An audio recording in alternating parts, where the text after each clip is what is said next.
et bonjour à tous et merci de nous avoir rejoints malgré ces fortes chaleurs. Donc dans le cadre de la présente conversation, il m'a été proposé par la galerie Carsten Greve d'envisager une conversation au sujet de l'œuvre du peintre Qiu Shihuai depuis la thématique du taoïsme avec la participation d'une personne spécialisée en ce domaine, donc le taoïsme. J'ai suggéré à Alice, donc, qui vient de nous présenter, d'inviter Françoise Bonnardel, que je remercie d'être à mes côtés aujourd'hui. Qiu Shihuai a en effet souligné à maintes reprises l'influence essentielle qu'a eu le taoïsme sur le développement de son œuvre. De ses 30 à ses 40 ans, l'étude approfondie du Dao De Jing, qu'on peut traduire par livre de la voie et de la vertu, lui a en effet permis de surmonter une période de grande difficulté à vivre, faite de découragement artistique, de détresse morale et surtout de retrouver goût à la peinture. Donc né en 1940 à Xizong, dans la province de Sichuan, Qiu Shihuai peint dès son plus jeune âge. Puis il étudie à l'Académie des Beaux-Arts de Xi'an, sous Mao. À cette période en Chine, l'éducation artistique est de type communiste, c'est-à-dire réaliste socialiste, figurative, et la fréquentation de la culture artistique et littéraire ancienne de la Chine est de ce fait totalement interdite. Durant la révolution culturelle, Qiu Shihuai travaille jusqu'en 1984 comme affichiste pour un cinéma de Tangshuan. Dès ses études, il s'intéresse particulièrement aux écoles d'art françaises et allemandes, donc évidemment via les livres essentiellement, et notamment les courants impressionnistes et romantiques. On y reviendra. C'est assez intéressant évidemment puisque ce sont des courants qui sont des marqueurs historiques pour les évolutions de la peinture européenne sur le plan de la représentation de la nature et de la question du paysage. Qiu Shihuai va enfin découvrir donc pleinement les œuvres de ces peintres lors d'un voyage en Europe dans les années 80, des peintres comme Monet, Cézanne, Turner, Friedrich, pour ne citer que, dont les œuvres agiront aussi sur les évolutions de son art. Car depuis sa période où il était étudiant, Qiu Shihuai a souhaité, je cite, « fusionner la tradition chinoise avec l'art occidental en rassemblant les forces de chaque école ». Alors, dans le cadre du présent échange, nous faisons le choix avec Françoise de ne pas nous attarder sur cette fusion tentée par l'artiste pour, au contraire, essayer de décrire et d'interroger sa peinture à l'aune du Dao De Jing. Je le rappelle, donc, qui est traduit par Livre de la voie et de la vertu. Donc, pour ce faire, nous allons nous appuyer aussi sur les écrits des lettrés. Donc, les lettrés, ce sont ces peintres, poètes et théoriciens, mais qui pouvaient être aussi musiciens, c'est pour ça qu'on les appelle les lettrés, du fait de cette grande diversité d'expressions, pour qui, en fait, cet enseignement taoïste a non seulement ouvert d'autres voies créatrices, mais totalement transformé le sens de peindre. Donc, nous parlons ici d'artistes situés sur une période qui démarre à partir du IVe siècle, qui est aussi la naissance du paysage en Chine, et qui culmine au Xe siècle. On dit que c'est l'âge d'or des lettrés. Nous allons en citer quelques-uns, et au fur et à mesure que je les citerai, je mentionnerai donc leurs dates respectives. Alors, bien sûr, vous vous en doutez, on va commencer cet échange par s'interroger sur ce qu'est le taoïsme, donc le taoïsme dont Qiu Shihuai dit s'être inspiré. Comment définir le Tao à supposer que cela soit possible? On se passe de micro, donc est-ce que vous entendez bien? Sans micro? Bon. Donc bonsoir, bonjour à toutes et à tous. Alors c'est toujours une question difficile, délicate, d'évaluer l'influence d'une école de pensée, d'un courant de pensée sur un artiste. Bon, je ne me lancerai pas ici dans l'examen des critères qui permettent cette évaluation. C'est ce que nous allons tenter. Et cette évaluation est d'autant plus difficile dans le cas présent que le taoïsme lui-même est difficile à définir. Alors, d'un point de vue historique, on arrive à une définition tout à fait claire. Mais quant à savoir ce qu'est le Tao, les grands maîtres du taoïsme eux-mêmes disaient ne pas le savoir exactement. Alors, le taoïsme est l'une des 3 grandes écoles philosophico-religieuses de la Chine ancienne, avec le confucianisme, beaucoup plus formaliste, légaliste, et préoccupé de l'insertion de l'individu dans la société. Et c'est à ce titre que le confucianisme est souvent opposé au taoïsme. Et l'autre école, la 3e, c'est le bouddhisme, sous sa forme Chan, en particulier en Chine. Le bouddhisme dont le taoïsme est souvent très proche. Alors on dit que c'est de ces 3 courants le plus mystique. Je ne pense pas que le mot mystique soit tout à fait adéquat en la circonstance, mais c'est un détail. Le plus mystique au sens où il fait place à une révélation, à une illumination personnelle, au contact du monde et au contact de cette réalité mystérieuse qu'est le Tao. Alors la datation du taoïsme est incertaine, mais on s'accorde à penser que les premiers écrits taoïstes, attribués à Lao Tse, donc le Tao Te Ching, ont été compilés vers le IVe siècle avant Jésus-Christ, alors que leur auteur présumé, on ne sait pas si c'est vraiment quelqu'un qui a existé réellement, est censé avoir été le contemporain de Confucius, qui a vécu, je vous le rappelle, de 551 à 479 avant Jésus-Christ. Le taoïsme connut son apogée sous la dynastie Tang, très riche à tout point de vue culturellement, qui a duré de 618 à 907, puis il a décliné tout en perdurant de manière plus ou moins visible, parfois secrète. Il y a d'ailleurs dans le taoïsme tout un aspect ésotérique dont on ne parlera pas ici. Donc il a perduré jusqu'à nos jours à travers la musique et la peinture en particulier, avec lesquelles il est depuis ses origines en grande affinité. Et ça, je pense qu'on va le voir à travers ce qu'on dit justement du peintre. Alors, comment définir le Tao? Ça, c'est une autre histoire beaucoup plus compliquée. Et en quels termes? Dans la mesure où les vieux maîtres, ceux qu'on nomme les vieux maîtres, c'est-à-dire Lao Tse, Chuang Tse, Li Tse, nous disent tous unanimement qu'il est indéfinissable, innommable, et que toute définition en altère la nature, à la fois profonde et obscure, omniprésente, mais insaisissable. Voilà par exemple, tout au début du Tao Te Ching, cette formulation de Lao Tse: le Tao qu'on saurait exprimer n'est pas le Tao de toujours. Le nom qu'on saurait nommer n'est pas le nom de toujours. Alors, cette réserve mise à part, les vieux maîtres s'accordent néanmoins sur de possibles définitions qui sont à peu près, enfin en tout cas qui sont suggestives. On s'accorde sur ces 2 points, qui est d'ailleurs qu'on retrouve dans le titre du Tao Te Ching. Le Tao n'est pas une théorie, une idéologie, et surtout pas au sens moderne du terme. À cet égard, ce n'est pas une philosophie au sens grec du terme, c'est une voie. Donc, c'est une démarche, c'est une perspective, c'est une ouverture, une porte peut-être, comme le dit justement le peintre autour duquel nous sommes rassemblés.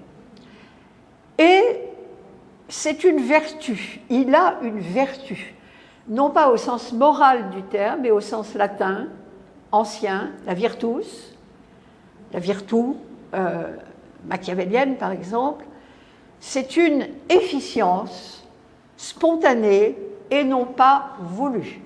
Le Tao, si vous voulez, est agissant, mais je vais y revenir, d'une manière très particulière.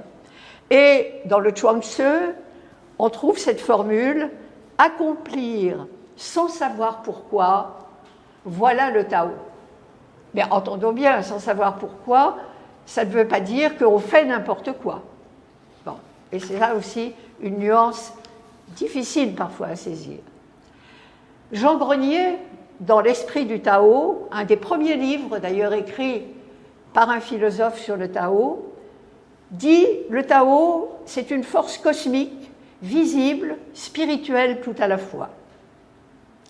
Alors, on trouve, à partir de là, chez les vieux maîtres, quelques définitions, étant entendu que ce ne sont pas des vraies définitions, qui clôturent le sujet. Le Tao, dit Lao Tzu, est quelque chose donc de fuyant et d'insaisissable.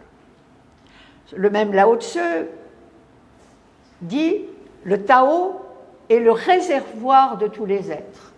C'est donc une sorte de matrice. C'est donc une sorte de une réalité qui précède la création. Ou encore, chez Nietzsche, la grande vacuité antérieure au commencement du monde, c'est le Tao. Hein, la grande vacuité. Et là, on peut regarder du côté du bouddhisme. Encore, chez Nietzsche, ce qui n'a pas d'origine, tout en produisant toujours, c'est le Tao. Mais, entendons bien, ce n'est pas un principe créateur comparable à Dieu dans les monothéismes. C'est quelque chose de tout à fait différent. Alors, je tenterai à partir de là de rassembler tout ça et de vous proposer une sorte de définition qui n'en est pas une. Le Tao, c'est donc la racine première de toute chose. Et c'est en même temps une indistinction primordiale. Ce qui a tenté certains commentateurs occidentaux de parler d'un non-être, d'un néant. Voilà. Mais c'est surtout un principe régulateur qui n'est pas une loi, ce n'est pas une loi scientifique. C'est un principe régulateur qui maintient l'univers en équilibre entre des forces contraires, mais complémentaires, à savoir le yin et le yang, et qui permet ainsi les transformations nécessaires à la préservation de la vie des 10 000 êtres, ce qu'on nomme les 10 000 êtres, c'est-à-dire l'ensemble des êtres issus du Tao, qui sont évidemment bien plus de 10 000, comme de la nature. D'où la conclusion, si je voulais, qui résume tout ça, et qui prend la forme de ce que j'appellerais un apophatisme, c'est-à-dire une négation radicale. C'est chez Lao Tzu qu'on trouve ça. Celui qui sait ne parle pas, celui qui parle ne sait pas. Donc tout ça, ça fait beaucoup de silence. Bon. Donc, comment, dans ces conditions, exprimer quoi que ce soit à propos du Tao? Les propos des vieux maîtres sont totalement dissuasifs. Alors, et c'est là où on en vient à la peinture, pourquoi et dans quelle mesure la peinture peut-elle néanmoins en être la manifestation? Et ça dit bien ce que ça veut dire, ce qui montre. Je vais y venir. La peinture et la musique, qui lui est souvent associée, occupent à cet égard une position particulière qui lui permet de contourner en partie au moins la difficulté en prodiguant ce qu'un taoïste nomme un enseignement sans parole. Ce qu'elle ne peut et ne doit pas dire, qu'elle ne peut formuler, elle peut le suggérer, le montrer. C'est le sens de manifestation. À condition, et cette condition est drastique, qu'elle ne se réduise pas à un savoir-faire et à l'application de règles codifiées. D'où ces propos de Chuang Tzu contre toutes les formes d'ingéniosité dès lors qu'elles sont pratiquées avec la volonté de faire et même de bien faire. Je dirais même surtout de bien faire, parce que c'est là où est le piège. Et qu'elles engagent ainsi l'intelligence et la volonté. Ça, c'est très difficile à comprendre pour nous occidentaux. Chuang Tzu écrit qui se sert du crochet, du cordeau, du compas et de l'équerre pour rectifier, offense la nature, qui se sert de la corde, de la ficelle, de la colle et de la laque pour consolider les choses, va à l'encontre de leur qualité propre. Donc, on balaye toutes les techniques, tous les savoir-faire et toute la volonté de bien faire qu'il y a derrière. Donc, c'est un éloge de la spontanéité. Mais la spontanéité que le peintre est invité à retrouver diffère cependant, à mon sens, de ce que je nommerais, peut-être maladroitement, le spontanéisme, parfois très fabriqué d'ailleurs, pratiqué par certains artistes contemporains, en ce que cette spontanéité n'est efficiente que si elle est en accord avec le Tao et en accord avec la nature propre de l'artiste. Or, elle ne peut l'être que si le geste artistique relève de ce que les Chinois nomment le non-agir, le Wu-Wei. Terme, lui aussi très difficilement traduisible, qu'il faudrait plutôt, parce que non-agir, on dit bon, on ne fait rien, c'est l'inaction. Non, terme qu'il faudrait plutôt traduire par activité non active, ce qui est un paradoxe, bien sûr, à l'image de celle du Tao. Et Lao Tzu, à ce propos, note « Le Tao demeure toujours sans agir, et pourtant il n'y a rien qui ne se fasse sans lui. » Alors, cette activité non active, sur laquelle il y aurait beaucoup à dire, d'ailleurs, parce qu'il y aurait sans doute des artistes occidentaux, même parmi les plus anciens, qui la pratiquaient sans le savoir, eh bien, il ne s'agit pas de passivité, il ne s'agit pas non plus de quiétisme, comme Grenier, d'ailleurs, l'a dit beaucoup. Quiétisme renvoie à des notions religieuses du XVIIe siècle en particulier, et encore moins de laxisme, mais d'une attitude devant la vie reposant sur le lâcher-prise et la confiance dans la nature originelle de chaque être qui ne demande qu'à s'épanouir si on ne la dénature pas par un excès de volonté et un appétit de savoir.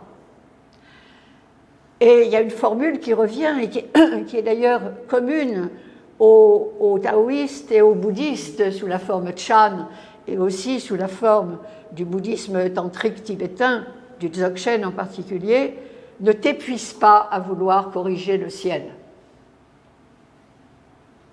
Ça, c'est une formule tout à fait typique.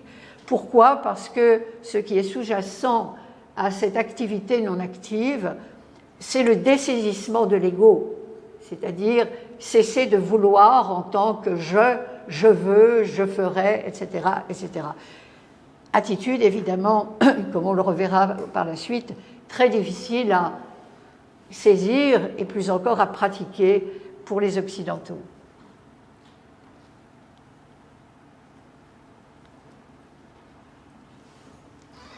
Cheng Xie, 1693-1765. Automne. Pavillon sur l'eau. Je me suis levée très tôt pour contempler les bambous. À travers branches éparses et feuilles serrées, scintillent intimement mêlées, ombre du soleil et lumière des brumes. Je sens monter en moi le désir irrépressible de peindre. Mais je ne tarde pas à comprendre que les bambous jaillis de mon cœur ne sont pas ceux que j'ai devant les yeux. Une fois l'encre prête et le papier déployé, je me mets à dessiner. Mais cette fois, je constate que les bambous surgis de ma main ne sont pas non plus ceux qui ont jailli de mon cœur. Ah, que l'esprit doive précéder le pinceau, c'est la règle. Que l'accomplissement doive dépasser la règle, voilà le mystère de toute vraie création.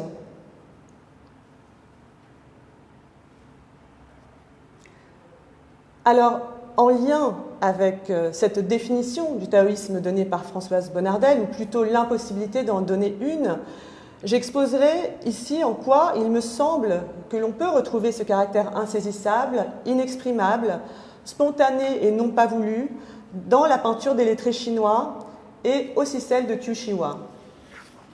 Mais avant cela, et en relation avec l'importance décisive des échanges multiculturels qui nourrissent la pratique de Chūshīwa, je commencerai par rappeler que dans le champ de la peinture occidentale, ce caractère insaisissable a fait l'intérêt des peintres impressionnistes, au point de transformer leur technique picturale et leur rapport à la réalité. En Europe, on peut considérer qu'ils ont été les premiers à entreprendre une dissolution de la forme pour traduire à travers elle l'action de la lumière et du vent sur la nature et le caractère constamment changeant de ce qu'on peut en voir. Alors, ce désir de s'affranchir de toute obligation de réalisme a probablement aussi été encouragé par l'invention de la photographie qui va les délester de cette obligation d'avoir à représenter le réel, mais peut-être qu'aussi dans un rapport d'émulation qui implique parfois une forme de compétition, cette génération de peintres va montrer d'autant plus que la peinture est un acte de présence et non pas une trace ou une empreinte qui est le cas de la photographie, qui est un art mécanique. En arrière-plan de tout cela, il y a aussi tous les bouleversements produits par une ère nouvelle de mécanisation des métiers et d'accélération technique, qui va aussi favoriser en contrepoint l'essor de nouveaux sujets de peinture liés au quotidien et à la nature. Les lettrés, de leur côté, comme on a pu commencer à en parler en écoutant Françoise, vont vouloir faire œuvre de sagesse. C'est-à-dire qu'ils vont vouloir devenir partie prenante de cet enseignement taoïste en y inscrivant leurs pratiques artistiques. C'est d'ailleurs pourquoi beaucoup d'entre eux vont consigner leurs réflexions, leurs remarques, leurs conseils dans des traités de peinture. Comment le lettré va-t-il s'inscrire dans le Tao? Alors en lien avec cette force cosmique, vitale, spirituelle qui régule la nature, il va faire place à ces éléments invisibles que sont le souffle et l'énergie. Il va le faire par la seule manipulation de son pinceau et le seul usage d'encre de Chine, plus ou moins diluée. Donc il va y avoir les pleins et les déliés du maniement du pinceau, la qualité donc plus ou moins dense du lavis, qui va permettre aux peintres d'ouvrir une large gamme de nuances et de gradations qui vont aller du plus dense au plus pâle et transparent. Et leur peinture va en ce sens non pas mimer la nature, mais participer de cette dynamique de transformation du monde. Elle va s'y inscrire d'une façon qui n'aura rien d'une projection métaphorique. Et c'est d'ailleurs pour ça qu'elle ne va pas faire usage de la couleur. Inutile en effet, voire même contre-productif, de décrire la nature avec minutie, puisque ce serait la fixer, donc la réduire, au lieu de s'accomplir à travers elle, dans son mouvement, qui est aussi la voie, le Tao.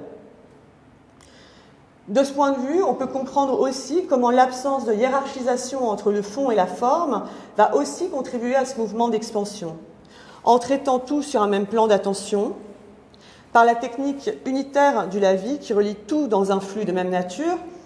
On va ainsi éviter de trop distinguer les figures entre elles. On va aussi éviter à celui qui regarde et à celui qui les crée aussi de trop s'enliser dans la forme et de s'y perdre, dirait François Julien.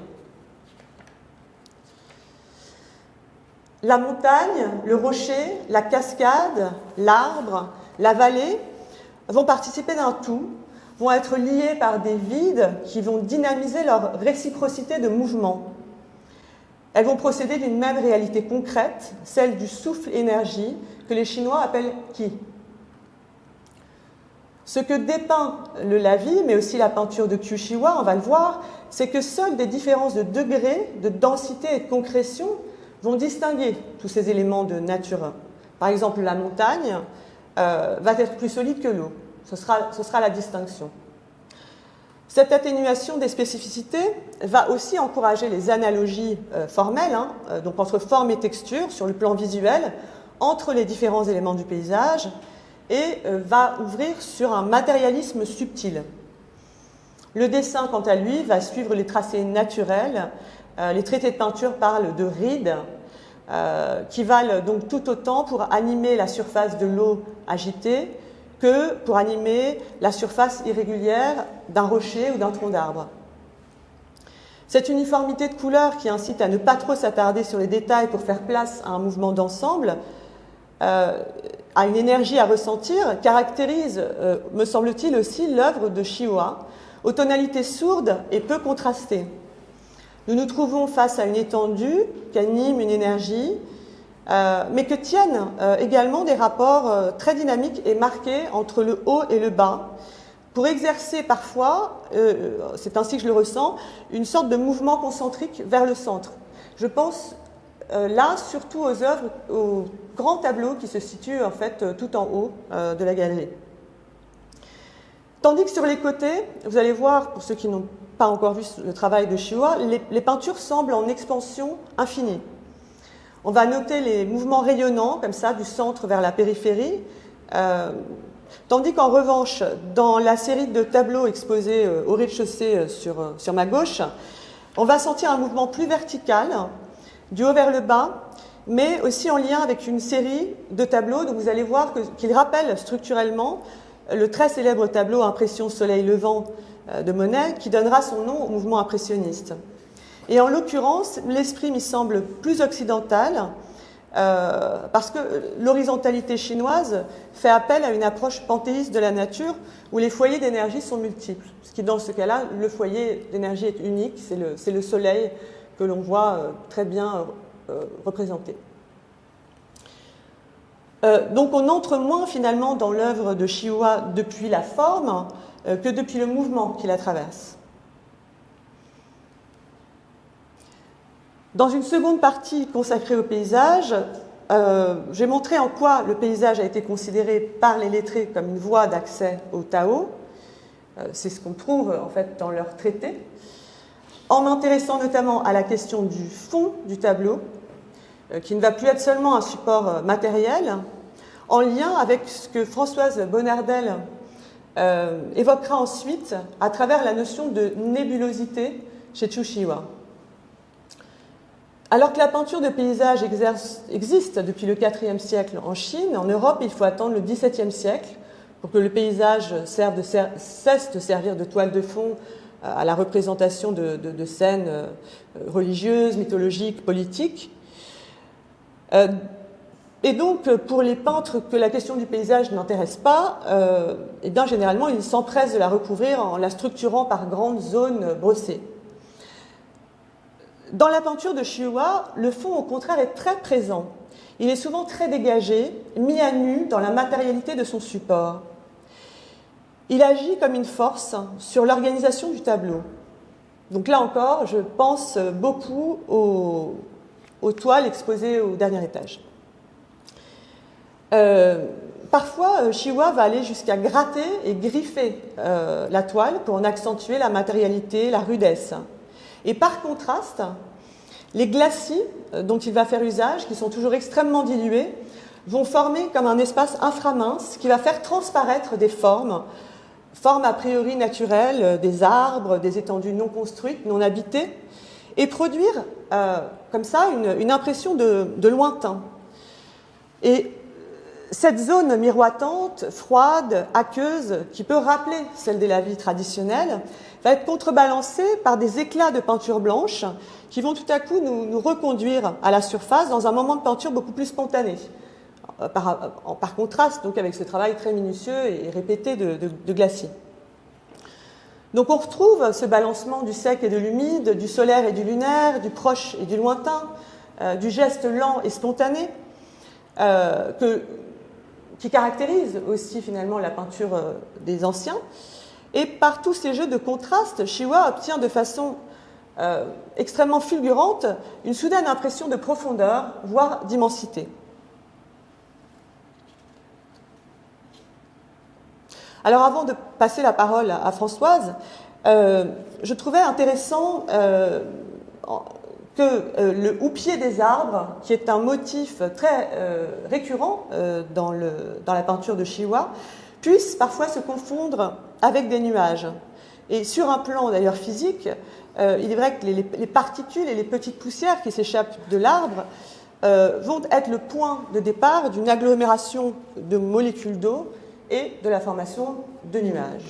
Alors, à propos du paysage, en effet, la peinture de Kyu Shiwa nous invite, me semble-t-il, à redéfinir la notion même de paysage, qui n'est pas, selon son acception habituelle, une portion de nature, une séquence visuelle, en général caractéristique d'un lieu, d'un pays, et ce n'est pas non plus une vision intérieure nécessairement subjective, ou onirique, ou fantastique, etc., mais qui renvoie à une intériorité. Je serais tentée de dire que le paysage, c'est, à travers ces toiles, une dimension, une nouvelle dimension à part entière, qui se révèle être une immensité intérieure en même temps qu'extérieure, dans laquelle on est invité à s'immerger.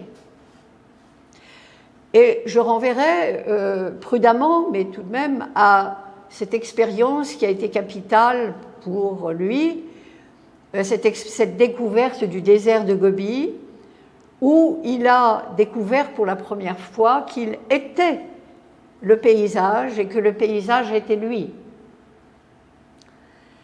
Je rappelle que ce qui est immense, c'est ce qui est sans mesure, sans être démesuré pour autant.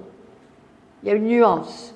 De ce fait, l'immersion à laquelle l'immensité invite n'est pas de l'ordre de la dissolution ou de la transgression, à travers le démesuré, si vous voulez. Là, il y a un aspect transgressif, comme c'est souvent le cas dans l'art contemporain. Cette immersion abolit la séparation entre sujet et objet et instaure un autre rapport à soi-même et au monde. Et je renverrai volontiers à cet égard aux pages très inspirées de Maurice Merleau-Ponty dans Le visible et l'invisible, qui est probablement l'une des rares tentatives philosophiques pour penser justement cet autre rapport au monde. Et je le rattache pour ma part à ce que je viens de dire sur l'immensité qu'il me semble percevoir dans les toiles de Kyu Shiwa. Et je pense bien sûr évidemment aussi à Henri Michaud, parlant de l'expérience du vide, dans un texte en particulier, mais il y en a beaucoup, ineffable vide, en tant que perte de l'avoir. Vous voyez, on en revient toujours à cette idée, il faut perdre quelque chose. Et cette perte est de l'ordre de l'avoir, mais l'avoir, c'est aussi le savoir. Hein. C'est quelque chose que l'on a, que l'on possède. Alors, lorsque les formes, parce qu'il y a des formes tout de même, lorsque des formes apparaissent dans les toiles de Kyu Shiwa, elles ressemblent, à mon sens, à celles des nuages. Et sa peinture de paysage, qui rompt, je le rappelle, avec l'usage traditionnel de l'encre, hein, c'est tout de même une rupture significative, eh bien, sa peinture de paysage appelle une méditation sur la nébulosité. Non pas telle qu'on l'entend en général en Occident, c'est-à-dire ce qui est nébuleux, c'est ce qui est imprécis, ce qui est confus, ce qui est évanescent, et à cet égard qui présente un risque pour la pensée, pour l'intégrité de l'être. Donc ce n'est pas de cette nébulosité-là qu'il s'agit, qui est très dépréciative, mais la nébulosité telle que l'ont envisagée les taoïstes, renonçant à exercer sur elle aucune prise. C'est au contraire ce par quoi il faut se laisser prendre, envelopper. L'erreur serait donc, à mon sens, de chercher à tout prix à retrouver et identifier des formes, je parle des toiles bien sûr, dans ce qui n'est à première vue qu'un magma nébuleux, à première vue. Donc il ne s'agit pas davantage des merveilleux nuages chantés par Baudelaire dans un de ses poèmes en prose, et qui symbolisait à ses yeux l'appel du là-bas, hein, les nuages qui filent poussés par le vent et qui vous entraînent vers une dimension inconnue, mais qui symbolisait aussi l'horreur des formes fixes auxquelles le poète aspire à s'arracher, hein, d'où les poèmes sur le voyage, bien sûr, de Baudelaire.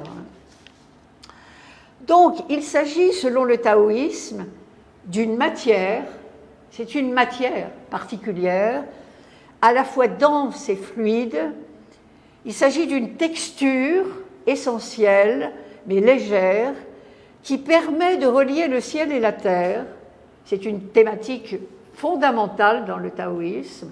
L'homme est celui qui, justement, s'il est un homme parfait, parvient à relier le ciel et la terre, en lui-même d'ailleurs, dans son corps physique, et c'est ce qu'on voit à travers l'acupuncture en particulier, et qui est capable d'en épouser les transformations mutuelles, comme c'est le cas dans la peinture chinoise traditionnelle montagne-haut, par exemple, qui, rappelle François Cheng, signifie par extension le paysage. C'est dans Vie des plains, qui est un ouvrage majeur de François Cheng.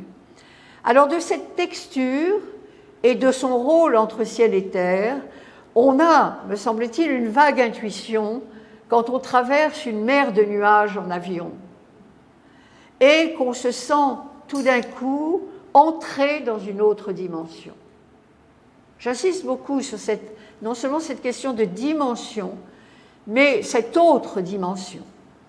Alors, ça ne peut pas ne pas, à mon sens, évoquer cette thématique omniprésente dans les textes taoïstes et qu'a remarquablement expliqué Catherine Despeux, qui est une grande sinologue, c'est le thème des randonnées célestes. À savoir que l'homme parfait, alors pas parfait au sens moral, etc., mais l'homme vraiment accompli, devenu un immortel. Sachez aussi qu'il y a des pratiques de longue vie dans le taoïsme, à travers une alchimie très subtile. Eh bien, cet homme parfait devenu un immortel chevauche les nuages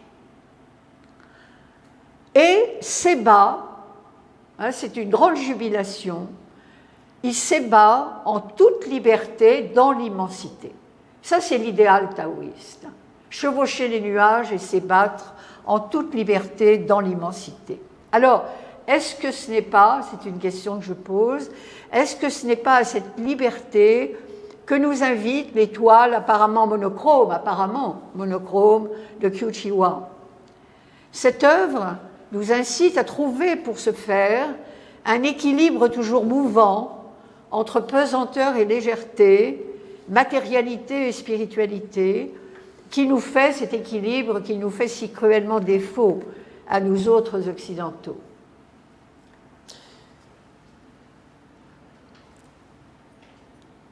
Mais alors, parlant de ces randonneurs célestes, je pense aussi à ces légendes nombreuses qui racontent l'histoire de peintres disparus dans la brume du paysage qu'ils ont peint.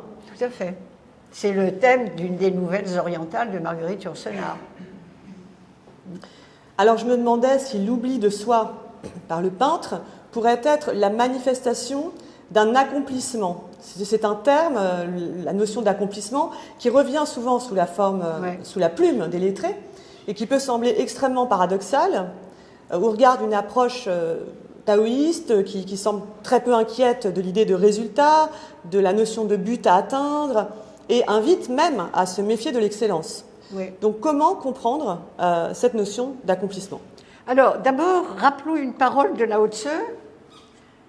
Les paroles de vérité semblent paradoxales. Voilà, la réponse est là. Hein. C'est par le paradoxe que les paroles de vérité peuvent se faire entendre. Parce que le paradoxe nous oblige à casser avec la logique ordinaire. Il nous oblige à renoncer aux longues chaînes de raison, etc., etc. Donc, bon, il y a là une réalité psychique très intéressante d'ailleurs et que certains penseurs occidentaux ont reconnu eux aussi. Alors, ce que vous soulevez est effectivement le paradoxe taoïste par excellence. mais peut-être simplement parce qu'on met des mots qui ne correspondent pas. On met des mots qui portent la marque, la trace de ce volontarisme, de ce but à atteindre. Et on n'en a pas d'autre. Voilà, donc il y a peut-être aussi un problème de traduction. Mais vous avez raison, l'homme accompli n'est pas celui, alors on en revient au lâcher-prise, on en revient à l'activité non active, il n'est pas celui qui se fixe un but, mais il est celui qui cherche à mettre sa nature profonde en accord avec le Tao, à vivre cet accord harmonieux avec le Tao, au point qu'effectivement, lui-même n'est plus personne d'une certaine façon. L'accomplissement, c'est l'effacement de soi. Et ça, c'est évidemment une question qui est commune au taoïsme et au bouddhisme. C'est le non-égo dans le bouddhisme. Donc ça aussi, pour nous, c'est très difficile parce que nous intellectualisons la chose. Mais oui, je crois que vous soulevez là un point important. Et si vous voulez, on ne peut pas feindre de ne rien vouloir. Et je m'aventure peut-être un peu en disant que chez certains artistes contemporains, on a l'impression, et ça rejoint ce que je disais du spontanéisme, on a un peu l'impression qu'ils s'acharnent à ne pas vouloir, ils s'acharnent à ne pas faire, ils s'acharnent, etc. Mais ce n'est pas de même nature que ce qu'enseigne le taoïsme. Alors, il y aurait beaucoup à dire là-dessus, mais on va s'arrêter là. Merci. Su Tongpo, XIe siècle, au sujet de son maître Yuko, aussi appelé Chuang-Tzu, à qui il était dit ce texte. Lorsque Yuko peignait un bambou, il voyait le bambou et ne se voyait plus. Ça peut dire qu'il ne se voyait plus. Comme possédé, il délaissait son propre corps. Celui-ci se transformait, devenait bambou, faisant jaillir sans fin de nouvelles fraîcheurs. Chuang-Tzu, hélas, n'est plus de ce monde. Qui conçoit encore un tel esprit concentré? Alors, quelques remarques maintenant sur la question du rapport entre le vide et les formes, après cette réflexion sur la nébulosité.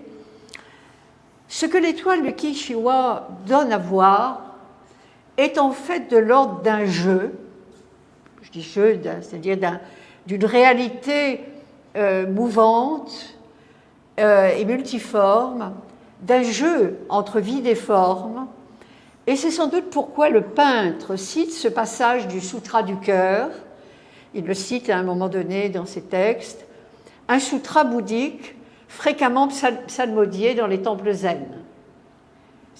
L'Anya Shingyo, c'est un des grands textes du bouddhisme mahayana. Et ce sutra dit ceci, les formes ne sont pas différentes du vide, le vide n'est pas différent des formes, les formes ne sont rien d'autre que le vide n'est rien d'autre que les formes. Alors c'est à rendre visible ce jeu que s'est employé la peinture chinoise d'inspiration taoïste, dont Qi-Shi-Huai perpétue de ce point de vue la tradition. Et à mon tour de vous citer un extrait d'un texte d'un peintre et théoricien Fan Shi du XVIIIe siècle, cité par François Cheng dans cette magnifique anthologie qui est Souffle Esprit, et qui dit ceci: il faut en quelque sorte que le vrai vide soit plus pleinement habité que le plein, car c'est lui qui, sous forme de fumée, de brume, de nuages et de souffles invisibles, porte toutes choses, les entraînant dans le processus de secrète mutation.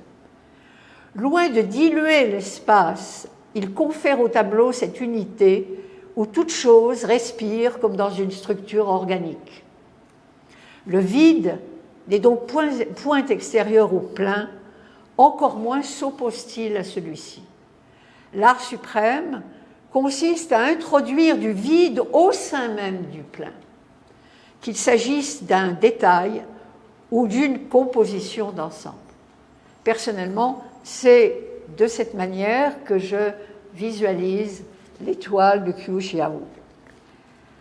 Alors, Sa peinture, donc, nous offre de ce point de vue l'occasion, à mon sens en tout cas, de nous distancer des problématiques artistiques et spirituelles occidentales relatives aux signes et à la trace.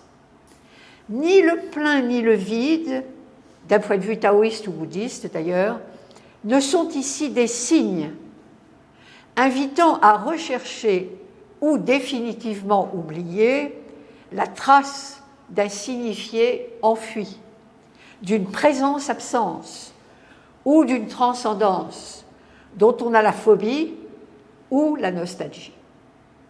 Fuir ou chercher.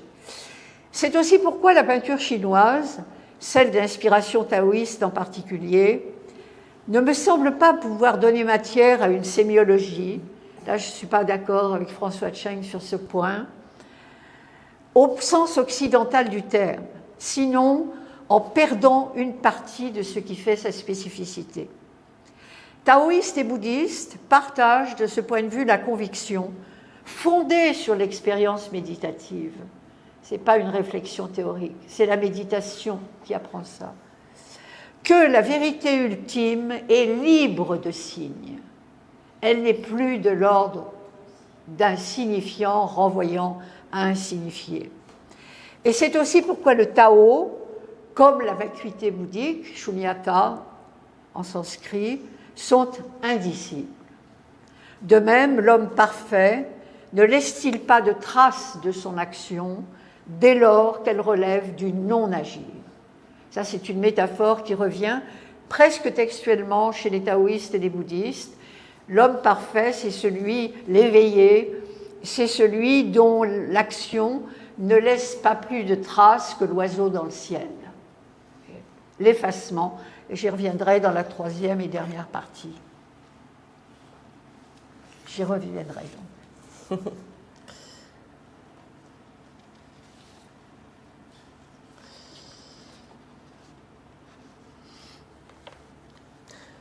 Alors, il est un dispositif de vision bien connu de tous les amateurs de peinture, qui est la perspective centrale, un dispositif entièrement construit pour l'amateur de tableau, qui facilite le lien d'intéressement entre le sujet, l'observateur et l'objet, l'œuvre d'art, la sculpture, le tableau.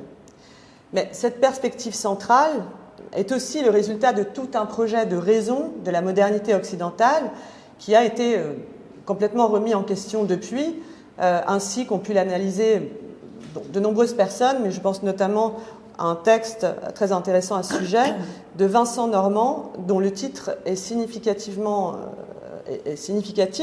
c'est « La critique à l'épreuve de l'Anthropocène ». On connaît aussi la fameuse métaphore de la peinture comme fenêtre ouverte sur le monde, proposée en 1435 par le théoricien toscan Alberti, et qui marque la naissance du tableau dans l'histoire de l'art et son autonomie, c'est-à-dire transportable, accrochable partout et non rattaché à un contexte. Dans le cas des tableaux de Kyushiwa, l'absence totale de pareil dispositif ouvre un espace à l'intérieur duquel nous ne sommes guère orientés.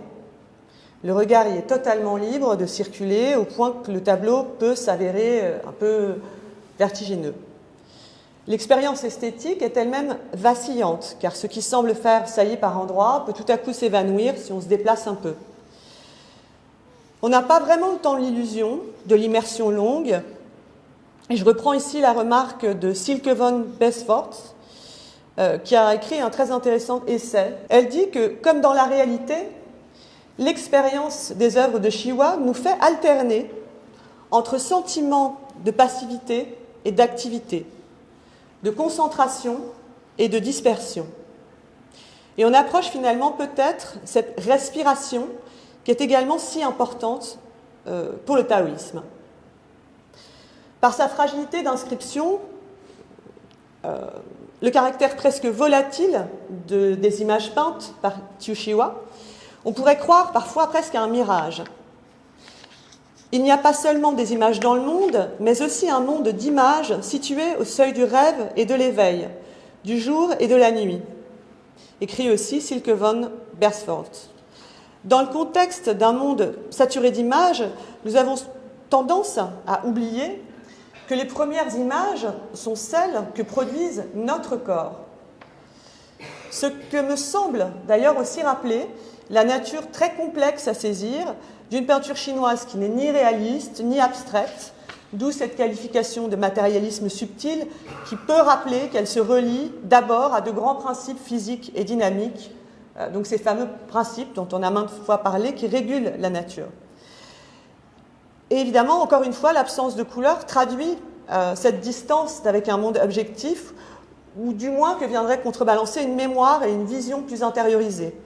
Et je cite Qiu Shihua à ce sujet. « Dans le passé, j'avais toujours accumulé de plus en plus d'informations. Et j'avais l'impression de regarder vers l'extérieur, alors que maintenant, je regarde vers l'intérieur. Ce fut un long chemin de retour. » Yun Shuping, 1633-1690. Un tableau atteint son état suprême lorsque le tableau n'y laisse plus de traces tangibles. C'est ce que d'ordinaire un spectateur ne sait pas apprécier. Tout le monde est sensible à la beauté d'une femme richement parée. Mais la vraie beauté ne se laisse appréhender que par ses traits ineffables, traits qu'évoquent un poisson plongeant dans les profondeurs, un oiseau disparaissant dans les hauteurs ou une biche en son bond fulgurant.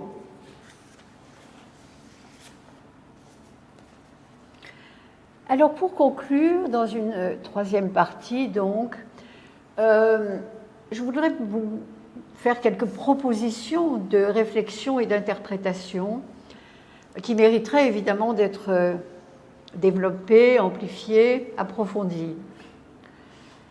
Il me semble en particulier que l'œuvre de Qiu Shihua nous propose, et je joue délibérément sur les mots, à travers ces paysages, entre guillemets, ces étranges paysages, un dépaysement complet qui n'a rien d'anecdotique ni d'exotique.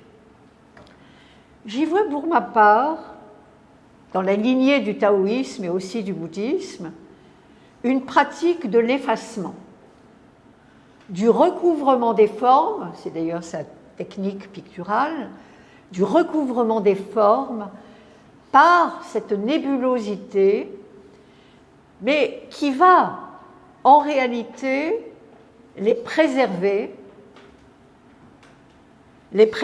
disons, de ce que les taoïstes nomment les poussières du monde, et leur permettre, à travers leur recouvrement même, de rayonner. Je pense que c'est là une démarche tout à fait que je n'ai jamais trouvée ailleurs, personnellement. Recouvrir, au fond, dissimuler, s'effacer, mais pour permettre à des formes de rayonner sans être dénaturées par, justement, ce contact avec le monde. Et je trouve dans la Haute-Seu ce quatrain qui s'exhibe ne rayonnera pas, qui s'affirme ne se distinguera pas, qui se vante ne verra pas son mérite reconnu. Ça, c'est vraiment une attitude caractéristique. Donc, vous voyez, on ne refuse pas le rayonnement, mais on refuse certaines manières pour le rayonnement de se faire voir, de se faire apprécier. Donc, il y a là non seulement un éloge de l'anonymat qui est assez courant dans la tradition asiatique, mais un éloge de la discrétion, d'une forme de discrétion qui n'est évidemment pas du tout dans l'air du temps, dans le contexte qui est le nôtre. Chuang-Tzu écrit par exemple « Le renom n'est que le valet du réel, je n'en veux pas ». Et si on compare ça à nos techniques d'exhibition extrêmement perfectionnées, nous sommes là dans un autre monde.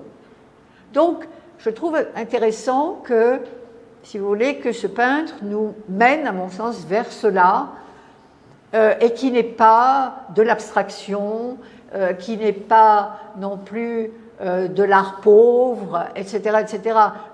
Pour ma part, je ne vois pas là l'équivalent de certaines écoles de pensée de tradition esthétique occidentale.